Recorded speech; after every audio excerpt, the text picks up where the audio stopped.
we were asking questions. So He didn't feel comfortable because somebody else was interrupting him. He couldn't continue the conversation. Well, he couldn't take the question. So as an observer, what have you discovered so far? it's been really interesting. I'm amazed by how people can keep discussions, although they really disagree vehemently sometimes. But so Anything that has sunk in terms of concept-wise, like, yeah, it makes sense. I mean, are you someone who believes in a creator or not? no. So the discussion that takes place here is also about whether a creator exists or not.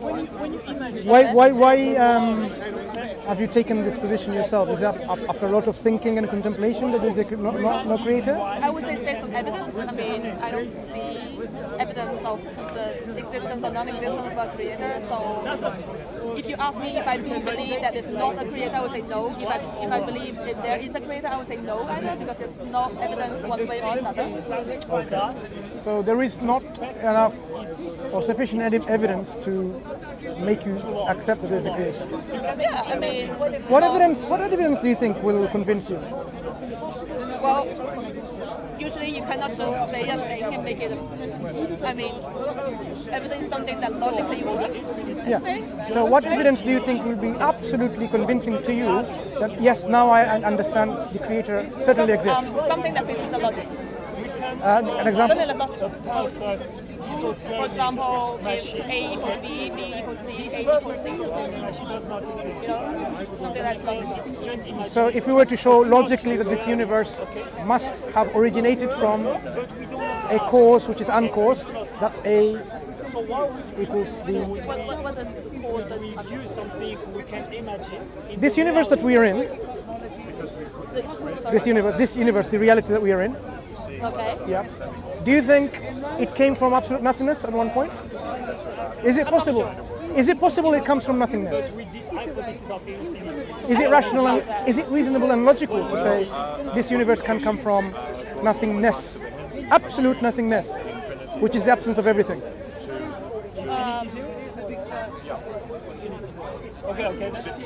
I would say no. I think like there are probably some particles.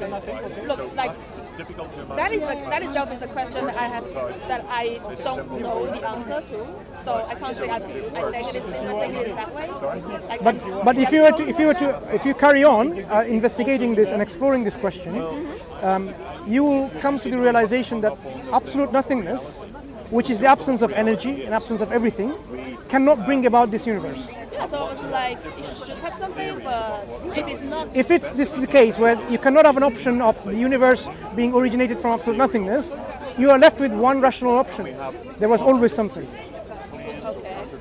Or we can all be in somebody's dream, you know, or be part of a computer program. Okay, so are you a sophist? I mean, Sophist? what is a sophist? Okay, this is a term. Okay, let me just tell you in normal terms. When you say we cannot be sure about, are you sure about anything about anything? Are you sure about anything? No. Are you sure about that? That's a good question. You see, it's a self-defeating concept. This concept that I'm not sure about anything and I'm sure about... The one thing is I know is that I don't know. Yeah. When you say you don't know, it doesn't mean the answer is not out there. The answer can be no. Do you agree? The answer to what can be no? The question about this universe existing from absolute nothingness or from something else. Yeah. You mean there could be an answer to that? No. What we understand logically and rationally, rather, this universe cannot come from nothingness. This universe has to always something has to always exist. Either the cause that brought about this universe, or millions of causes in between. But eventually, there has to be a cause that always existed. You cannot have something at point there was absolute nothingness, because from absolute nothingness will be absolute nothingness. Okay. Yeah, because I think therefore I said okay. And so. So if there was something that exists always, what is the quality and attribute of this something? I get to know that? Okay? Existence is one of them. Exists. That thing exists. Okay. Possessor of power, Power, energy. energy. Must possess it, otherwise we won't be here. We are matter and energy interconvertible. So that thing that originated this universe or this reality must be possessor of power. Energy. The different. Yeah, whether you want to call it energy, you know, yep, must be possessor of that. Must be self-aware, conscious. Okay. So how do you explain things of this reality proceeds from a cause that was always there without causing it willingly? Well, I mean, they happen randomly, that's why. Have you ever seen something happen randomly, like this camera coming together randomly and producing itself? Anywhere in this universe, random things come together to make complex, organized things. Yeah, life. No, this is your assumption. Life, when you say life came through random organization, that is an assumption.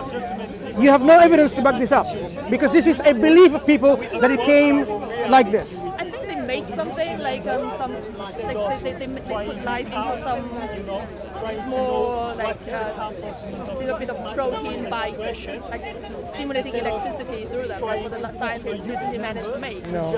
I mean, it's supposed to be electricity and protein. We have not made any living cells. We have used stem cells maybe to transfer them or transform them into something else. Okay, but we are using existing material to make something else. We haven't been able to make life in the lab. If you start with building more chemicals to make amino acids, from this to make proteins, that's as far as you can go, proteins and peptides. But you cannot then organize itself to make into a life, living thing that, you know, is self-aware and it produces and replicates and then it has all this organization. It doesn't happen. Okay, there's no consciousness, there's nothing that... Okay, I think I read something about they actually made a small stingray that actually swims. You read about it again, please do that, and then realize that this is not from scratch. This is using, you know, when we clone, not from protein to stingray. You have to read it again. When we clone something, when we clone cells, and then we become Dolly the sheep, we already have the existing program built in there. It's already built in. We haven't made anything from humans haven't made anything. Arguably, nothing else. This nature, for example, is nature aware? Is nature self-conscious? Does nature have a brain? It doesn't have neither. It isn't. So how can nature organize things without knowing it even exists itself? rules of physics. The rules of physics themselves, do they know they exist? They have to do that? What operates the rules of physics themselves? Are they self-aware? Are the rules of physics self-aware? That I have to be the power of attraction, I have to be the power of repulsion, that I have to do this, I have to do that? These rules are set by something, someone. Well, no. So I mean, okay, is it possible that we have a different universe in which people float in the sky? In which, when you let the apple go, it goes upwards, not downwards? Possible in our logical thinking. Yeah, it is possible, right? So it's possible in different universes. Things operate in different ways. But still follow rules. The question is, where did the rules come from? They come from randomness. Like in one universe, which randomness in our labs that we have observed creates complexity, an order of the nature that we see? Hyde, like beginning things are very simple. No. Simple things are simple. When you ascertain that randomness creates order and complexity, have we observed anything in our labs anywhere? 17. No, we haven't. Give me an example. I'm almost 1. Give me an example. Well, You got a channel? when you see there were simple life forms, and then life forms get more complicated. There was not ever a simple life form. Life has always been complex. Do you know how complex the single cellular organism is? How complex it is? Mind-blowing complex. It's a miracle itself.